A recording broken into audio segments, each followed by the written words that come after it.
दोस्तों, एक बार की बात है। एक बार एक गांव में एक बिजनेसमैन आया। उसने गांव वालों से कहा कि मेरे पास एक स्कीम है और इस स्कीम के तहत मैं बंदरों को खरीदना चाहता हूं। आप अगर मेरे पास बंदर लाएंगे तो मैं हर एक बंदर का आपको 100 रुपए दूंगा। गांव वाली खेती बाड़ी के काम में लगे हुए थे, लेकिन उन्होंने सोचा कि यह काम बुरा तो नहीं है, तो सभी बंदरों को ढूंढने में जुट गए।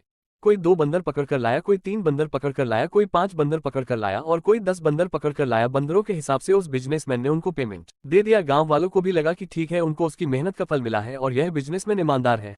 थोड़े दिनों बाद बिजनेसमैन वापस आया और उसने कहा, अब की बार आपको 200 रुपए मिलेंगे। गांव वालों को लगा कि हमें ये काम करना चाहिए या नहीं करना चाहिए। उन्होंने आपस में डिसाइड किया कि ठीक है, हम बंदरों को पकड़ लेंगे, लेकिन बंदर इतने बचे ही नहीं, इसलिए उनको बंदर ढूंढने में दिक्कत का सामना करना पड़ेगा। इस बार बंदरों की संख्या बहुत कम थी। आसपास के गांव में भी बंदर विलुप्त हो रहे थे, लेकिन फिर भी गांव वालों ने मेहनत की और जिसको सफलता हाथ लगी उसको पैसा मिल गया। अब की बार उस बिजनेसमैन ने गांव वालों से कहा कि अगर आप बंदर पकड़ कर लाएंगे तो आपको 500 रुपए मिलेंगे। एक बार गांव वालों को शक हुआ कि आसपास गांव में बंदर नहीं है, अब हम बंदर कहां से पकड़ कर लाएंगे। तो सभी गांव वालों ने डिसाइड किया कि अब आगे से हम हमारी खेती का काम करते रहेंगे, हम इस बिजनेसमैन के चक्कर में नहीं पड़ेंगे।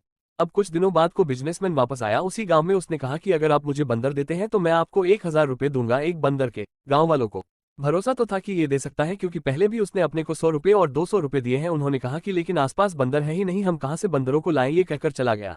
लेकिन उसके साथ में उसका जो सलाहकार था, बिजनेसमैन का एडवाइजर, उसने गांव वालों से कहा कि देखो, मेरा बॉस तो चला गया, आप चाहे तो 500 रुपए में मुझसे बंदर खरीद के 1000 रुपए में बेच सकते हो। गांव वालों ने कहा कि ठीक है। 500 रुपए में गांव वालों ने बंदर ले लिए और अपनी मेहनत के पैसे उसको दे दिए, जबकि वो बिजनेसमैन तो उस सलाहकार को सिखा कर गया था, तो वो बिजनेसमैन पैसे लेकर चला गया। अब गांव वालों के साथ वो बंदर ही बंदर थे। इस कहानी से हमें ये शिक्षा मिलती है कि किसी की जालसाजी में नहीं आए। आपको एक लर्निंग बता देता हूँ, आपके पास जो भी पैसा हो उसको संभाल कर रखिए, किसी की बातों में मत आइए, क्योंकि आपका धन ही मुसीबत में आपका सच्चा साथी है। आशा करता हूं कि यह कहानी आप सभी को अच्छी लगी होगी और इस तरीके वीडियो को देखने के लिए अपने छोटे भाई के चैनल को सब्सक्राइब करना बिल्कुल न भूले। जय हिंद।